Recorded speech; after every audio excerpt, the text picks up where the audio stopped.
નમઃ શિવાય ફ્રેન્ડ્સ. શાસ્ત્ર વાંચનની આ સિરીઝમાં આપણે શ્રીમદ ભાગવતનું વાંચન કરી રહ્યા છીએ. અત્યાર સુધી આપણે શ્રીમદ ભાગવત મહાત્મ્ય વાંચ્યું હતું. હવે આજથી આપણે શ્રીમદ ભાગવત પુરાણનું વાંચન શરૂ કરીશું.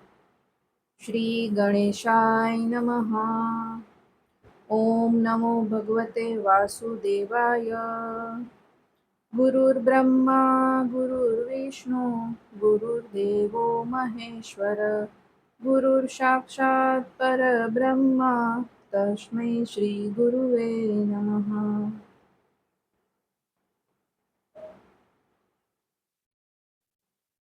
ઓમ તત્સત. શ્રી ગણેશાય નમઃ. શ્રીમદ ભાગવત મહાપુરાણ, પહેલો સ્કંધ, પહેલો અધ્યાય. શ્રી સૂતજીને શૌનક આદિ ઋષિઓનો પ્રશ્ન. મંગલાચરણ. જેના થકી આ જગતનું સર્જન, પાલન અને સંહાર થાય છે અને કારણ કાર્ય રૂપે બધા પદાર્થોમાં અનુગત છે અને પૃથક પણ છે, તે સર્વજ્ઞ છે, સ્વયં પ્રકાશ છે, જેણે પોતાના સંકલ્પથી આદિકવિ બ્રહ્માને વેદ જ્ઞાનનું દાન આપ્યું છે, જેના વિશે મોટા મોટા વિદ્વાનો પણ મોહિત થઈ જાય છે. જેમ તેજોમય સૂર્યના રશ્મિઓમાં જળનો, જળમાં સ્થળનો અને સ્થળમાં જળનો ભ્રમ થાય છે, તેવી જ રીતે જેમાં આ ત્રિગુણમયી સૃષ્ટિ મિથ્યા હોવા છતાં પણ અધિષ્ઠાન સત્તાથી સત્યવત પ્રતીત થઈ રહી છે અને જે પોતાની સ્વયં પ્રકાશ જ્યોતિથી માયા અને તેના કાર્યથી પૂર્ણતઃ મુક્ત છે, એવા પરમ સત્ય પરમાત્માનું અમે ધ્યાન ધરીએ છીએ. મહામુનિ વ્યાસદેવ વડે નિર્મિત આ શ્રીમદ ભાગવત મહાપુરાણમાં મોક્ષ પર્યંત ફળની કામનાથી રહિત પરમ ધર્મનું નિરૂપણ થયું છે.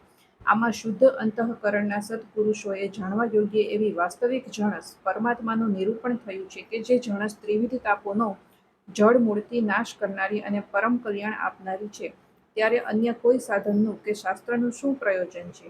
જે સમયે પુણ્યાત્મા પુરુષો આના શ્રવણની ઈચ્છા કરે છે, તે જ સમયે ઈશ્વર વિના વિલંબે તેમના હૃદયમાં આવીને બેસી જાય છે. હે ભગવદ રસના રસિક ભાવુક ભક્તજનો, આ શ્રીમદ ભાગવત વેદરૂપી કલ્પવૃક્ષનું પરિપક્વ ફળ છે અને તે શુકદેવજીના મુખથી ઝરેલા પરમાનંદરૂપી અમૃત રસથી પૂર્ણ છે. તેથી આ ભાગવત રસનું મોક્ષ પર્યંત વારંવાર પાન કરતા રહેવું જોઈએ. કથા પ્રારંભ. એકવાર ભગવાન વિષ્ણુ અને દેવતાઓના પરમ પુણ્યમય ક્ષેત્ર નૈમિષારણ્યમાં શૌનકાદિ ઋષિઓએ ભગવત પ્રાપ્તિની ઈચ્છાથી સહસ્ત્ર વર્ષોમાં સંપન્ન થનારા એક મહાન યજ્ઞનું અનુષ્ઠાન કર્યું. એક દિવસે તે ઋષિઓએ પ્રાતઃકાળે અગ્નિહોત્ર વગેરે નિત્ય કર્મોથી પરવારીને સૂતજીનું પૂજન કર્યું અને તેમને ઊંચા આસન પર બેસાડીને ઘણા આદરપૂર્વક આ 6 પ્રશ્નો કર્યા. ઋષિઓએ કહ્યું, હે સૂતજી, તમે નિષ્પાપ છો. તમે સમસ્ત ઇતિહાસ, પુરાણો અને ધર્મશાસ્ત્રોનું વિધિપૂર્વક અધ્યયન કર્યું છે તથા તેમની સમ્યકપણે વ્યાખ્યા પણ કરી છે. વેદોના જાણનારાઓમાં શ્રેષ્ઠ ભગવાન બાદરાયણે તથા ભગવાનના સગુણ નિર્ગુણ રૂપને જાણનારા અન્ય મુનિઓએ જે કંઈ જાણ્યું છે, તેમને જે વિષયોનું જ્ઞાન છે, તે બધું તમે વાસ્તવિક રૂપમાં જાણો છો. તમારું હૃદય ઘણું સરળ અને શુદ્ધ છે, તેથી તમે તેમની કૃપા અને અનુગ્રહના પાત્ર થયેલા છો. ગુરુજનો પોતાના વહાલા શિષ્યને ગુપ્તમાં ગુપ્ત વાત પણ બતાવી દેતા હોય છે.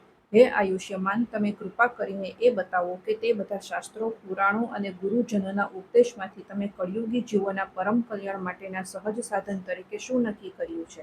તમે સંત સમાજના ભૂષણ છો. આ કળિયુગમાં ઘણું કરીને લોકોની આવરદા ઓછી થઈ ગઈ છે. સાધન કરવામાં લોકોની રુચિ અને પ્રવૃત્તિ પણ નથી. લોકો પ્રમાદી થઈ ગયા છે. તેમનું ભાગ્ય તો મંદ છે જ, તેમની સમજ પણ થોડી છે.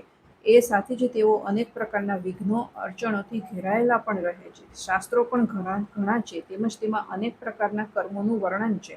તેમાં સાંભળવાની વાતો પણ બહુ છે. તેથી હે સાધો, આપ આપની બુદ્ધિથી અમને શ્રદ્ધાળુઓને જે સાર વાત છે તે તારવીને સારી રીતે સંભળાવો, જેથી અમારા અંતઃકરણ શુદ્ધ થાય.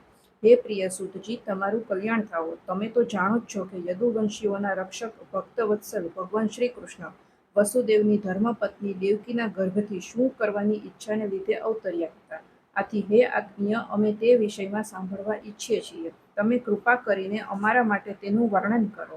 કારણ કે ભગવાનનો અવતાર જીવોના પરમ કલ્યાણ માટે તથા તેમની ભગવત પ્રેમપૂર્ણ સમૃદ્ધિ માટે જ થાય છે. આ જીવ જન્મ મૃત્યુના ઘોર ચક્રાવામાં પડેલો છે. આવી સ્થિતિમાં પણ જો તે ક્યારેક ભગવાનના મંગલમય નામનું ઉચ્ચારણ કરે તો તે જ ક્ષણે તે ચક્રાવામાંથી મુક્ત થઈ જાય છે. કારણ કે સ્વયં ભય પણ ભગવાનથી બીતો રહે છે. હે સૂતજી, આપ જેવા પરમ વિરક્ત અને પરમ શાંતિ મુનિજનો ભગવાનના શ્રી ચરણોના શરણમાં જ રહે છે. તેથી તેમના સ્પર્શ માત્રથી સંસારના જીવો તરત પવિત્ર થઈ જાય છે. જ્યારે ગંગા જળનું જળ તો ઘણા દિવસો સુધી સેવન કરવામાં આવે ત્યારે પવિત્રતા પ્રાપ્ત થઈ શકે છે. આવા પુણ્યાત્મા ભક્તો જેમની લીલાઓનું ગાન કરતા રહે છે, તેવા ભગવાનના કળી મળને હરનારા પવિત્ર યશનું શ્રવણ ન કરે ભલા એવો આત્મા શુદ્ધિની ઈચ્છાનો કયો મનુષ્ય હશે? તેઓ લીલાથી જ અવતાર ધારણ કરે છે. નારદ વગેરે મહાત્માઓએ તેમના ઉદાર ચરિત્રનું ગાન કર્યું છે. તેમનું વર્ણન અમને શ્રદ્ધાળુઓને કહી સંભળાવો. હે બુદ્ધિમાન સૂતજી, સર્વસમર્થ પ્રભુ પોતાની યોગમાયાથી સ્વચ્છંદ લીલા કરે છે.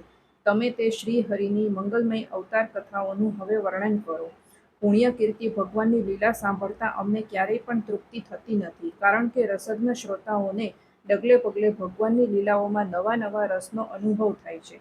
ભગવાન શ્રી કૃષ્ણે પોતાનું સ્વરૂપ છુપાવીને લોકો સામે એવી ચેષ્ટાઓ કરતા હતા કે જાણે તેઓ કોઈ મનુષ્ય હોય, પરંતુ તેમણે બળરામજી સાથે એવી પણ લીલાઓ કરી છે, એવું પરાક્રમ પણ પ્રગટ કર્યું છે કે જે મનુષ્ય કરી શકતો નથી. કળિયુગને આવેલો જાણીને અમે આ વૈષ્ણવ ક્ષેત્રમાં દીર્ઘકાલીન સત્રનો સંકલ્પ કરીને બેઠા છીએ. શ્રી હરિની કથા સાંભળવા માટે અમને પૂરો અવકાશ છે. આ કળિયુગ અંતઃકરણની પવિત્રતા અને શક્તિનો નાશ કરનારો છે. એનો પાર પામવાનું મુશ્કેલ છે. સમુદ્રની પેલે પાર જનારાઓને જેમ કર્ણધાર મળી જાય, તે જ રીતે આનો પાર પામવાની ઈચ્છા રાખનારા એવા અમારી સાથે બ્રહ્માએ તમારો મેળાપ કરાવ્યો છે. ધર્મરક્ષક બ્રાહ્મણ ભક્ત યોગેશ્વર ભગવાન શ્રી કૃષ્ણ પોતાના ધામમાં પધારી ગયા એ પછી ધર્મે હવે કોનું શરણ લીધું છે એ બતાવો. પહેલા સ્કંદનો પહેલો અધ્યાય સમાપ્ત. ઓમ નમો ભગવતે વાસુદેવાય. રાધે રાધે.